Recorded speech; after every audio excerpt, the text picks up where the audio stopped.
Is what we believe about the last days actually true? If you grew up in the Western church like I did, you've probably heard of the view of the end times that there's this Antichrist figure coming. He'll bring this great tribulation on all the Christians. Jesus will come back with a sword coming out of his mouth, riding on a Pegasus and kill almost half the world's population, then destroy the whole world with fire and create a strange moral utopia with no Starbucks, tacos, pizza or iPhones. I used to think this was the only view there was, and so I thought it had to be the right one because everybody believed it. But there's actually four popular views of what the last days in the Bible are. The first view is called futurism. This is the view I just mentioned, that everything's going to happen in the future, and this is probably the most predominant view in the Western world, but not across the whole world. The second view is called historicism. This is the view that the events of the last days started happening back in the first century and they've been playing out throughout all of history. The third view is called idealism, which is the view that the book of Revelation isn't talking about prophecies going to happen in the future, but are allegories or symbols of what goes on in the supernatural realm between God, Satan, and the believer, much like the story of Pilgrim's Progress by John Bunyan. The fourth view is called preterism, or fulfilled eschatology. Preterism is the view that the last day scriptures were actually fulfilled back in the first century. This is what I now believe. Now you might be thinking, how could you believe that? This hasn't happened yet, that hasn't happened yet, we haven't seen this, that, or this, and that's completely understandable. However, let me share two reasons why I've chosen to believe this view and have rejected the other three views. The first reason is audience relevance. See, the Bible was written for us, but it wasn't written directly to us. It was written to people almost 2,000 or more years ago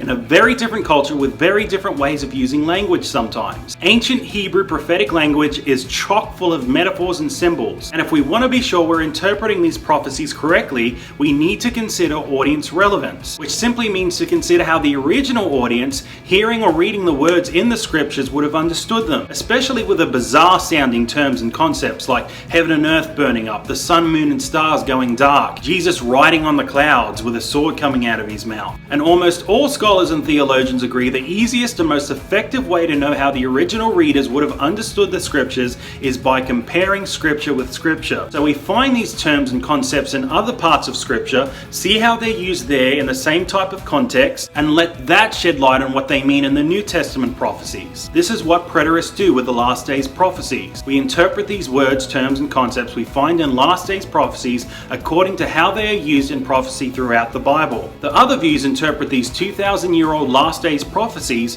through a 21st century Western mindset and don't consider how the original audience would have understood them. Now, the second reason I like preterism is because of all the time statements in the Bible. The New Testament is jam-packed with statements that say the last days events were going to happen in the lifetime of those alive back in the first century. Revelation 1:1 and 22:6 says the last days events would be soon. Revelation 2:16, 3:11, 11:14, 22:7, 22:12 and 22:20 says the events would happen shortly. Romans 13:11 through 12, Philippians 4:5, Hebrews 10:25, James 5:8, 1 Peter 4:7, Revelation 1:3 and 22:10 says the time was near. And Acts 17:31, 24:15 and 25, 26:22, Romans 8:18, Ephesians 1:21, 2 Timothy 4:1, 1 Peter 5:1 and Revelation 1:19 and 17:8 says the events were about to take place. Matthew 24:34 says that generation back then would not pass away until all the last days events took place. Preterism pays attention to all these time statements and honors them. However, when someone doesn't interpret scripture with scripture or consider how the original audience would have understood the prophetic scriptures, they misinterpret what the last days prophecies are saying. Then because the last days events haven't happened according to how they've misunderstood the scriptures to say they would happen, they have to ignore or dismiss all these time statements that say these events would happen in the first century. And if that's you, don't feel bad because I was once right there too.